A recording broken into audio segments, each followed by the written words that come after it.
গল্প পড়েছি তোর মায়। লেখিকা তাহমিনা ইসলাম। গল্পের 12তম অংশ। আজকের দিনটি অত্যন্ত গুরুত্বপূর্ণ এবং স্মরণীয়, এটি মাহির ও নিহিনের বিয়ের দিন। দুই হৃদয়ের মিলন, দুই আত্মার একাত্মতার সূচনা। সবার চোখে এক নতুন স্বপ্নের ঝিলিক, এক নতুন আশা এবং ভালোবাসার শুরু। মাহির এবং নিহিন, দুই তরুণতরুণীর জীবনযাত্রার পথে এক নতুন অধ্যায়ের সূচনা ঘটবে আজ, যেখানে তাদের একে অপরের প্রতি ভালোবাসা, সম্মান ও বিশ্বাসের ভিত্তিতে বেঁচে থাকার অঙ্গীকার হবে। আজকের দিনে, স্নিগ্ধ সুরে গুনগুন করছে বিয়ের প্যান্ডেল, ফুলের গন্ধে ভরে উঠেছে বাতাস, আর পরিবারের প্রিয়জনরা একত্রিত হয়ে এই শুভ মুহূর্তের সাক্ষী হচ্ছেন। মাহিরের চোখে নিহিনের জন্য গভীর ভালোবাসা, এবং নিহিনের মুখে এক অদ্ভুত শান্তি, এ দুটি মুহূর্তের আলিঙ্গন যেন এক মহৎ ও নিষ্কলুষ বন্ধনের প্রমাণ। আজকের দিনটি যেন এক জীবনের নতুন অধ্যায় শুরু করার সময়, যেখানে একে অপরকে সঙ্গী করে একটি নতুন পৃথিবীর নির্মাণ।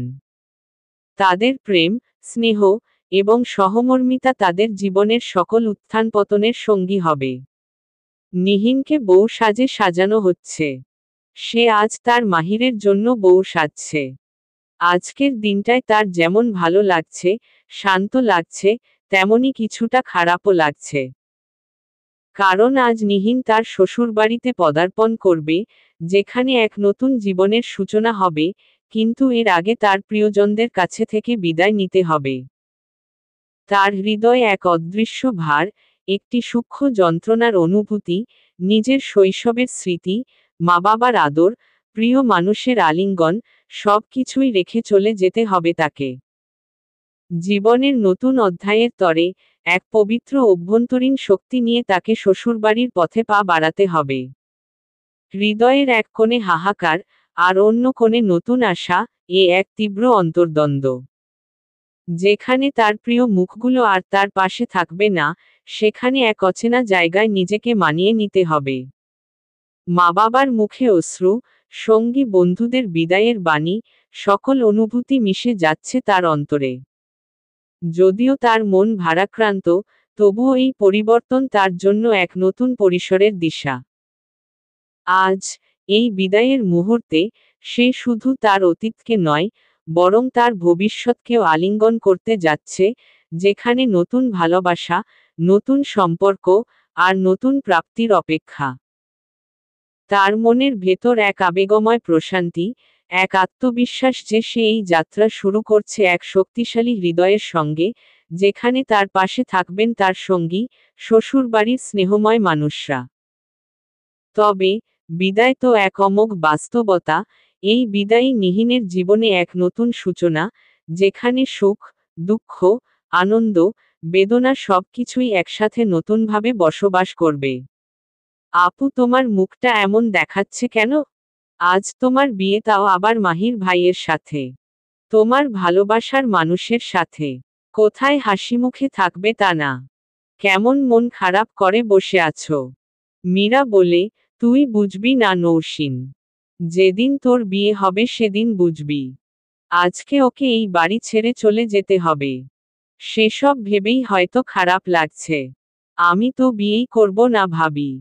আমি এই বাড়ি ছেড়ে কোথাও যাব না। আচ্ছা ভাবি, মেয়েদেরই কেন সবকিছু ছেড়ে শ্বশুরবাড়ি যেতে হয় বলো তো? এটাই নিয়ম। যুগ যুগ ধরেই এটা চলে আসছে। এটাই তো ভালো লাগে না। আপু চলে গেলে আমাদেরও তো খারাপ লাগবে। এই বাড়িতে আপুই আমার সবচেয়ে কাছের সঙ্গী। আপুর সাথেই আমি সবকিছু শেয়ার করতাম। আপুকে ছাড়া আমি কিভাবে থাকব? এই বলে সে নিহিনকে জড়িয়ে ধরে কেঁদে ফেলে। নিহিন এতক্ষণ যেই কান্নাগুলো চেপে রেখেছিল, নৌশিনের কান্না দেখে তারও সেই কান্নাগুলো বেরিয়ে আসে। ওদের দেখে মীরারও চোখে জল চলে এসেছে। কিন্তু সে কোনোভাবে নিজেকে সামলে রেখেছে। রিয়া বলে, নৌশিন, তুই এভাবে কাঁদলে তো নিহিনের আরো বেশি খারাপ লাগবে। কাঁদিস না। দেখ ওর মেকআপ নষ্ট হয়ে যাচ্ছে। কাঁদিস না প্লিজ। ও কি এখান থেকে একেবারে চলে যাচ্ছে নাকি? ওর বিয়ে তো তোর ভাইয়ার সাথেই হচ্ছে। যখন ইচ্ছে হবে তুই গিয়ে দেখে আসতেই পারবি। ওর যখন ইচ্ছে হবে ও চলে আসতে পারবে। মন খারাপ করার কিছু নেই। রিয়ার কথায় নৌসীন কান্না থামায়। কিন্তু নিহিন এখনো কেঁদে চলেছে। মীরা বলে, এই যে ননদিনী, কান্না করতে করতে যে মেকআপ নষ্ট করে ফেলছেন আপনি। চোখের জলে কাজল ল্যাপটে গেলে কিন্তু তোকে পেতনির মতো লাগবে। তখন দেখা যাবে মাহির ভাই তোকে দেখে ভয় বিয়ের আসর থেকেই পালিয়েছেন। মীরার কথায় সবাই একসাথে হেসে দেয়। নিহিন রাগী রাগী ভাব নিয়ে মীরার দিকে তাকিয়ে বলে, আমাকে দেখতে যেমনই লাগুক, উনি কখনো আমাকে ছেড়ে পালাবেন না। মীরা বলে, দেখেছিস রিয়া, কি প্রেম দুজনের মধ্যে, একে অপরের প্রতি অগাধ বিশ্বাস। এরকমই তো হওয়া উচিত। তোরা সবসময় এমনই থাকিস নিহিন। তোদের ভালোবাসা দেখতেও ভালো লাগে। মীরা নিহিনকে চুড়ি পরাতে গিয়ে মাহিরের লিখে দেওয়া নামগুলো দেখতে পায়। সে বলে, ওয়াও, এই জন্যই তাহলে মাহির ভাইয়া নামের জায়গা খালি রাখতে বলেছিলেন। অবশ্য আমি এরকমই কিছু আন্দাজ করেছিলাম। মাহিরের প্রেয়সী এটা কিন্তু অসাধারণ হয়েছে। মীরার কথা শুনে রিয়া বলে, কই দেখি দেখি। রিয়া নামগুলো দেখে বলে, মাহির ভাইয়া তোকে কত ভালোবাসে রে নিহিন। এবার কিন্তু আমার হিংসে হচ্ছে। নিহিন বলে, তোকে আর এসব দেখে হিংসে করতে হবে না। খুব শীঘ্রই তোর ব্যবস্থা করব। ধুর, ওই অসভ্যটা একটুও মাহির ভাইয়ার মতো না। আনরোমান্টিক, ঝগড়ুটে, প্রচণ্ড অসভ্য আর পাগল একটা লোক। নিজের ভাইয়ের থেকে তো কিছু শিখতে পারে। ওর কথা শুনে মীরা আর নিহিন দুজনেই ভ্রু কুঁচকে তাকায়। তারপর দুজনেই একসাথে বলে, সামথিং ইজ রং। এই কোন রং ফং নেই এখানে। সে তো বুঝাই যাচ্ছে। মীরা বুঝলি, আমাদের বান্ধবী প্রেমে পড়েছে। সেটাই তো দেখছি। রিয়া কিছু বলতে যাবে এর মধ্যেই নিহিনের ফোন বেজে ওঠে। নিহিন ফোন হাতে নিয়ে দেখে মাহির ফোন করেছে। নিহিন ফোন রিসিভ করার আগেই রিয়া ওর হাত থেকে ফোনটা নিয়ে রিসিভ করতেই ওপাশ থেকে বলে ওঠে, নিহি পাখি না ভাইয়া, আমি রিয়া। আপনার নিহি পাখি এখন রেডি হচ্ছে। এখন কথা বলা যাবে না। একেবারে দেখা হলে কথা বলবেন। নিহিন রিয়া থেকে ফোনটা নেওয়ার চেষ্টা চালিয়ে যেতে যেতে বলে, ফোনটা দে রিয়া। কি হচ্ছে এসব? উহু, এখন কথা বলা যাবে না। ফোনটা আমার বউকে দিয়ে দাও শালিকা। না হলে কিন্তু তোমার বিয়ে হবে না। মানে? এতটুকু বলতেই নিহিন ওর হাত থেকে ফোনটা নিয়ে নেয়। তারপর ফোনটা কানে ধরে বলে, এখন কল দিতে মানা করেছিলাম না তোমাকে? হলো তো এবার? কিছুই হয়নি বউ। তবে এবার হবে। আমার তোমাকে ভীষণ দেখতে ইচ্ছে করছে। এখন কোন দেখাদেখি হবে না। এই বলে সে ফোনটা কাটবে তখনই মাহির বলে, আমি বাইরে দাঁড়িয়ে আছি বউ। শুধু তোমাকে দেখার জন্য। একটু বেকনিতে আসো না প্লিজ। কি তুমি এখানে চলে এসেছো? কেউ দেখলে কি ভাববে? এই জন্যই তো বলছি কেউ দেখার আগেই তুমি একটু দেখা দাও। নিহিনের কথা শুনে মীরা আর রিয়া হা করে তাকিয়ে আছে। নিহিন বেলকনির দিকে ছুটে যায়। গিয়েই দেখতে পায় মাহির একটা সাদা টি-শার্টের সাথে কালো জ্যাকেট পরে দাঁড়িয়ে আছে। মুখে মাস্কও পরে আছে। নিহিনকে দেখে মাহির হাত নাড়ায়। তুমি সত্যি সত্যি চলে এসেছো? এরকম কেউ করে? চলে যাও তাড়াতাড়ি। উফাফ কি মিষ্টি লাগছে আমার বউটাকে। এখান থেকে ভালো করে দেখতেও পাচ্ছি না। আর দেখতে হবে না। এবার প্লিজ যাও তুমি। ইচ্ছে করছে তোমাকে এক্ষুনি গিয়ে জড়িয়ে ধরি। আসি প্লিজ। এই না। একদম না। নিহিনের কথা শুনে মাহির হাসতে হাসতে বলে, ভয় পেয়েছ? মজা করছিলাম। ঠিক আছে এখন আমি যাচ্ছি। এতটুকু দেখেই শান্তি লাগছে। বাকিটুকু দেখা হলে দেখব। নিহিন রুমে আসতেই মীরা বলে, বউকে দেখতে একেবারে বিয়ের দিনই বাড়িতে চলে এসেছে। এরকম বউ পাগল লোক আমি জীবন দেখিনি। রিয়া বলে, আমিও তো অবাক হয়ে গেছি। আরেকটু সময় ধৈর্য ধরলে তো এমনিতেও দেখতেন। নিহিন, মাহির ভাইয়া তোকে এত চোখে হারায়। মীরা বলে, আরে এই এক সপ্তাহ উনি কি কি পাগলামি করেছেন তুই তো কিছু জানিসই না। নিহিনকে দেখার জন্য উনি অনেক সময় মাঝরাতেও চলে এসেছেন। কি? জি। নিহিন বলে, এই তোর পেটে কিছু থাকে না, তাই না? তোকে বলায় আমার ভুল হয়েছে। আহা, এমন করছিস কেন নিহিন? করব না, এখন ও আমার পেছনে লাগবে। আরও কি কি করেছে জানিস? এই না, একদম বলবি না। রিয়া বলে, বাহ, মীরাকে বললি, আর আমাকে বলছিস না। তার মানে আমি তোর বেস্ট ফ্রেন্ড না? তুই আমার পেছনে লাগবি তাই তোকে বলিনি। শুধু কি আমিই তোর পেছনে লাগি? মীরা কিছু করে না? ও না করার জন্যই তো ওকে আগে প্রমিস করিয়ে নিয়েছিলাম। আচ্ছা, আমি আর কিছু বলছি না। মাহির আর নিহিনের বিয়ে সম্পূর্ণ হতেই ফটোশুট শুরু হয়েছে। ছবি তুলতে তুলতে মাহির বলে, নিহি পাখি, আমার মনে হয় হার্টের অসুখ হয়েছে। কি? কখন? কিভাবে? তোমার কি খারাপ লাগছে? তুমি আমাকে আগে বলনি কেন? লাগছে তো। আমার হৃদস্পন্দন কত দ্রুত চলছে দেখ। বুকে ধুকপুকানি শুরু হয়ে গেছে তোমাকে দেখে। আমি যে আর নিজেকে সামলাতে পারছি না। তোমার এই রূপ আমাকে ঘায়েল করে ফেলছে। ধ্যাতো, অসভ্য একটা। আমি আরো ভেবেছিলাম কি না কি হয়েছে। ভয় পেয়ে গিয়েছিলাম। সব সময় আজেবাজে কথা। তোমার এগুলো আজেবাজে কথা মনে হচ্ছে? তুমি তো আমাকে পাগল করে দেবে দেখছি। এসব কথা পরে হবে। এবার একটু ছবি তোলায় মন দিন। অনেক তো তুললাম। চলো এবার যাই। কোথায়? যেখানে শুধু তুমি আর আমি থাকব। বাসর রাতের নীরবতা যেন এক অজানা শীতলতা নিয়ে ভরিয়ে দিয়েছে পুরো কক্ষ। তার এক কোণে, বিছানার মাঝখানে, শান্তভাবে বসে আছে নিহিন। তার শরীরের প্রতিটি কোষ যেন কিছু একটা অনুভব করছে, কিন্তু মুখে কিছু বলছে না। চোখ দুটি মেঘাচ্ছন্ন, একগুঁয়ে ভাব যেন তার ভেতর দিকবিরোধী অনুভূতির ঝড় বয়ে যাচ্ছে। তার মুখাবয়ব চুপটি করে, কোনো শব্দ কিংবা অঙ্গভঙ্গি ছাড়া শুধুই অচেতন এক স্থিতিতে ঠোঁটে চাপ দিয়ে বসে থাকা। তার হৃদয় কিছু কাঁপন চলছে, তবুও সে কোন প্রতিক্রিয়া দেখায় না। ঠিক তখনই, দরজা একটু খুলে, ধীরে ধীরে মাহির প্রবেশ করে। তার চোখে একটি অদ্ভুত আলো, যেমন কেউ দীর্ঘ সময় পর ফিরেছে। তার পদধ্বনি কক্ষে গমগম করতে থাকলেও, নিহিন একটুও নড়ে না, যেন সে কেবল নিজেই নিজের মধ্যে আটকে আছে। মাহির তার কাছে এগিয়ে আসে, এক মুহূর্তের জন্য তার চোখে স্নিগ্ধতার ছোঁয়া আসে, কিন্তু তার মধ্যেও কিছু অদৃশ্য ব্যাকুলতা রয়েছে। তবে, মাহির বুঝতে পারে, এটা শুধুই প্রথম রাতের শৈথিল্য, সময়ের সাথে সবকিছু পরিষ্কার হয়ে যাবে। নিহিন মাথা নিচু করে বসে আছে।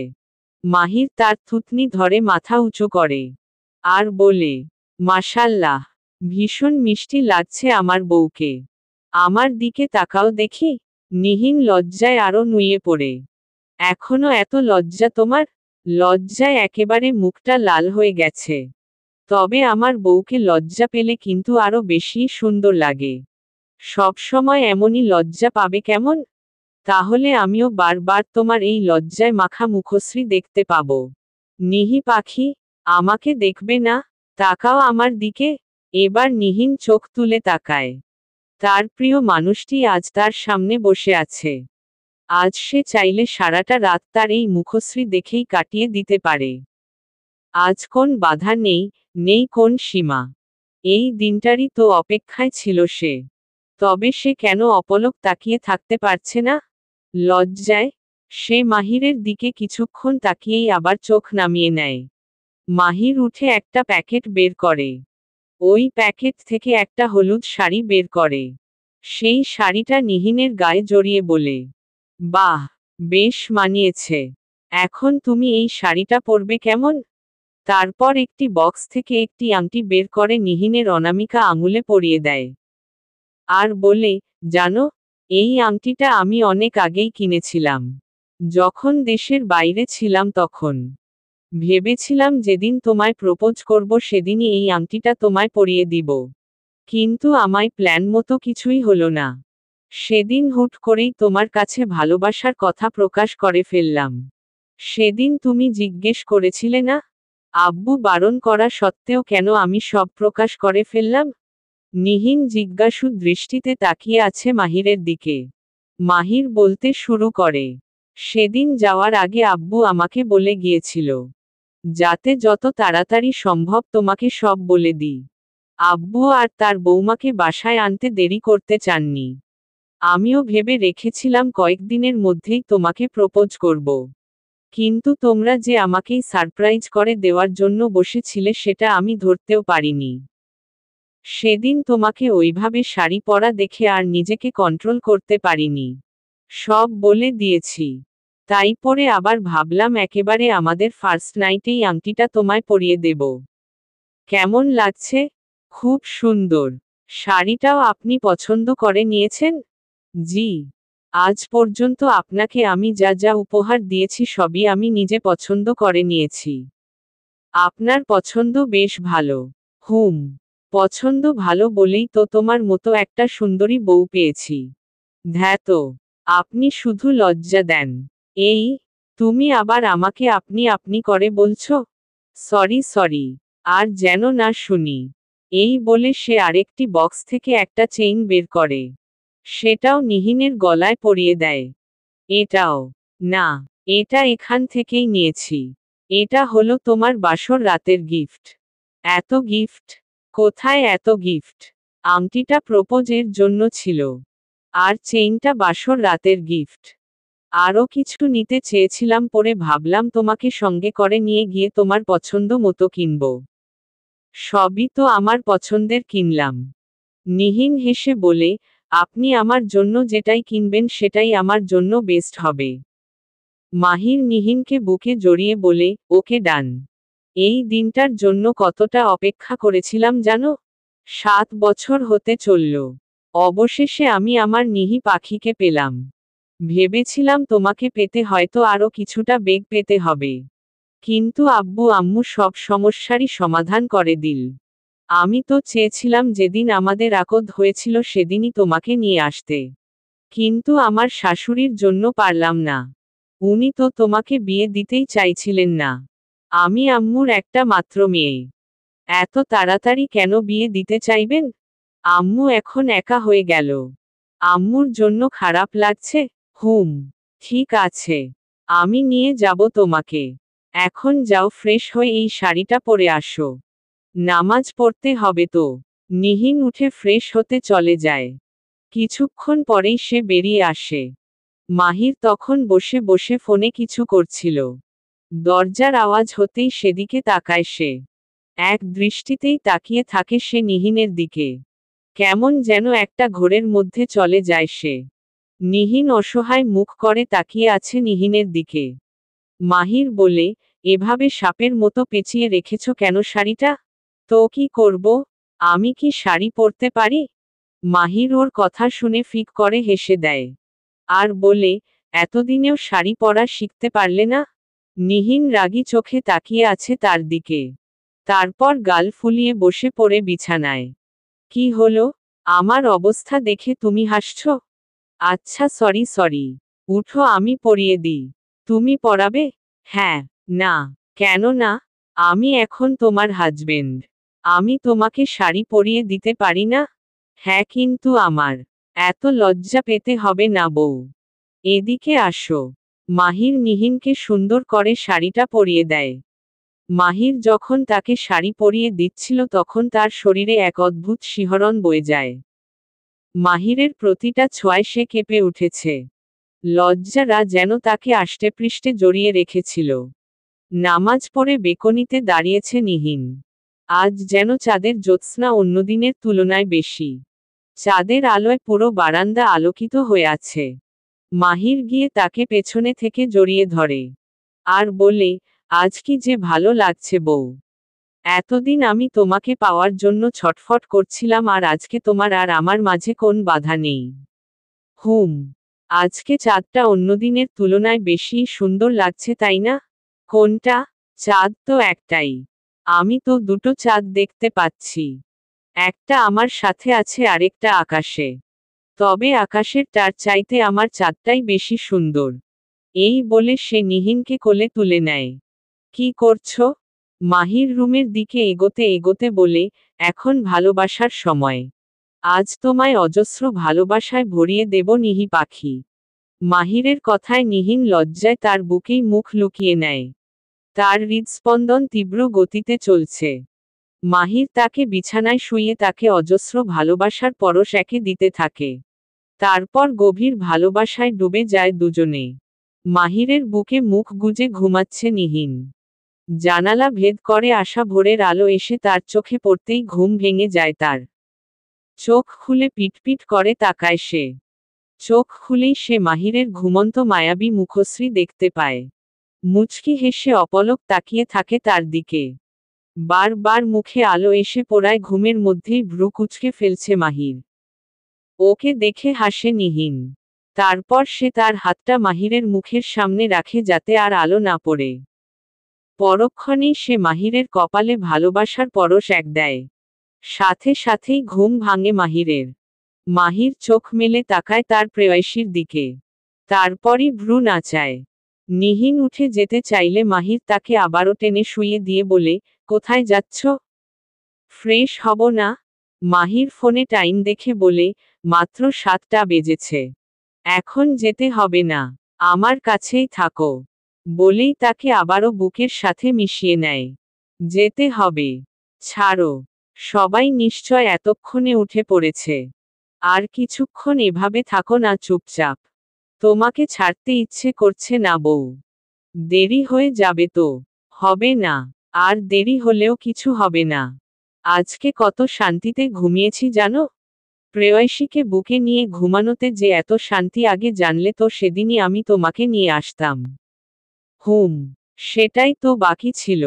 বাকি সব তো করে ফেলেছিলে। প্রতিদিন রাতেই তো আমাকে দেখতে চলে যেতে লুকিয়ে লুকিয়ে। তোমাকে না দেখলে যে আমার ঘুম হতো না। তোমাকে একটু জড়িয়ে ধরতে না পারলে আমার অস্থির লাগতো। তাই তো বারবার ছুটে যেতাম তোমার কাছে। বিয়ের পর তোমার পাগলামি গুলো অনেক বেড়েছে। বিয়ের আগে তো এত পাগলামি করনি। বিয়ের পর থেকে আমি তোমাকে না দেখে থাকতে পারি না। তোমার প্রতি আমার ভালোবাসা আরো অনেক গুণ বেড়েছে। এটাই হয়তো বিয়ের প্রকৃত সৌন্দর্য। যেখানে দুটি হৃদয় এক হয়ে আরো গভীর ভালোবাসায় বাঁধা পড়ে। ভালোবাসি জান। ভীষণ ভালোবাসি তোমায়। সবসময় এভাবে আমার পাশে থেকো। আমিও যে তোমায় ছাড়া থাকতে পারবো না। যাক এতদিনে একটা নামে ডাকলে তুমি আমায়। শুনে মনটা ফুরফুরে হয়ে গেল। যেদিন থেকে মাহির ভাই ডাকতে বারণ করেছিলাম সেদিনের পর থেকে আর কোন নামেই সম্বোধন করনি তুমি। নিহিন হেসে বলে, আরো কত কত নামে যে ডাকবো তোমায়। আগে আগে দেখো হতা হেকিয়া। ওকে। আমিও ওই নামগুলো শোনায় অপেক্ষায় রইলাম। অনেকক্ষণ হলো। এবার ছাড়ো। তুমিও উঠে পড়ো। ঠিক আছে। চলো ফ্রেশ হয়ে নি। মানে? মাহির উঠেই নিহিনকে কোলে নিয়ে ওয়াশরুমের দিকে এগোতে এগোতে বলে, মানে এখনই বুঝবে। মালিহা খান আর মাইশা রান্নাঘরে কাজ করছিলেন। নিহিনকে রান্নাঘরের দিকে আসতে দেখে মালিহা খান বলেন, কিরে, এত সকাল সকাল উঠে পড়েছিস? আর এখন রান্নাঘরে কেন এসেছিস? কেন ফুপ্পি? আমিও তোমাদের সাথে রান্না করতে পারি না? মাইশা বলে, অবশ্যই পারবি। কিন্তু আজকে না। আর এমনিতেও আমার ভাইটা যেভাবে তোকে চোখে হারায়। দেখবি কিছুক্ষণের মধ্যে রান্নাঘরেও চলে আসবে। মালিহা খান বলেন, তুই আমাকে এখনো ফুপ্পি বলেই ডাকবি নিহিন? এখন তো আমি তোর শাশুড়ি হয়। আর ফুপ্পি ডাকা যাবে না। তাহলে? মাইশা বলে, তাহলে কি? শাশুড়িকে কি ডাকে তুই জানিস না? আম্মু ডাকবি আর কি। ঠিক আছে। কিন্তু এতদিনের অভ্যাস বদলাতে তো একটু সময় লাগবে। এখন যা। টেবিলে গিয়ে বসে পড়। আমরা সবার জন্য নাস্তা নিয়ে আসছি। না না। আমিও তোমাদের সঙ্গে নাস্তা বানাবো। মালিহা খান বলেন, বানাবি তো।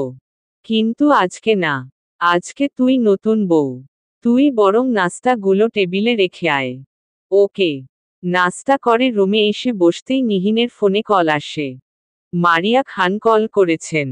নিহিন ফোন রিসিভ করতেই ওপাশ থেকে মারিয়া খান বলে উঠেন, কেমন আছিস মা? আলহামদুলিল্লাহ ভালো আছি আম্মু। তোমরা সবাই কেমন আছো? আলহামদুলিল্লাহ আমরাও সবাই ভালো আছি। মাহির কোথায়? নিহিন মাহিরের দিকে তাকাতেই মাহির তাকে পেছনে থেকে জড়িয়ে ধরে। নিহিন মাহিরকে ছাড়ানোর চেষ্টা করতে করতে বলে, আছে আম্মু। কথা বলবে? না। ফোনটা লাউড স্পিকারে দে। তোদের একটা গুড নিউজ দিব। দিয়েছি। এবার বলো। তুই ফুপ্পি হতে চলেছিস নিহিন। কি? সত্যি? হুম। উফ আমার যে কি আনন্দ লাগছে আম্মু। মীরা কোথায়? মীরাকে দাও। আছে। দাঁড়া দিচ্ছি। মীরাকে ফোন দিতেই মাহির আর নিহিন দুজনেই একসাথে বলে উঠে, কংগ্রাচুলেশনস। Thank you. আমার কতটা খুশি লাগছে তোকে বলে বুঝাতে পারবো না Meera. Thank you so much. এমন একটা গুড নিউজ দেওয়ার জন্য। ঈশ্বর এখন যদি আমি ওখানে থাকতাম। মাহির ভাইয়াকে নিয়ে চলে আয়। নিহিন মাহিরের দিকে তাকাতেই মাহির মাথা নাড়িয়ে সম্মতি দেয়। নিহিন খুশিতে গদগদ হয়ে বলে, ঠিক আছে। আমরা আসছি। এখন রাখো। সবাইকে তো জানাতে হবে। ফোন রেখেই নিহিন মাহিরকে জড়িয়ে ধরে বলে, আমাদের বাড়িতে একটা কিউট বেবি আসবে। আমি তো ভাবতেই পারছি না। বাব্বা এত খুশি। মনে হচ্ছে বেবি মীরার না, তোমার আসছে। নিহিন মাহিরের বুক থেকে মাথা তুলে বলে, আমাদেরও তো আসতে পারে। একটা ছোট্ট বেবি। হুম কিন্তু এখন না। কেন না? তুমি নিজেই একটা বেবি। তুমি আরেকটা বেবি সামলাবে কি করে? আমি বেবি? তা নয় তো কি? এখনো সব বাচ্চাদের মতো হাফভাব। মোটেও না। আমারও বেবি চাই। দেখেছ? এখনো তুমি বাচ্চাদের মতোই করছো। আগে চলো সবাইকে এই গুড নিউজটা দিয়ে আসি। চলবে।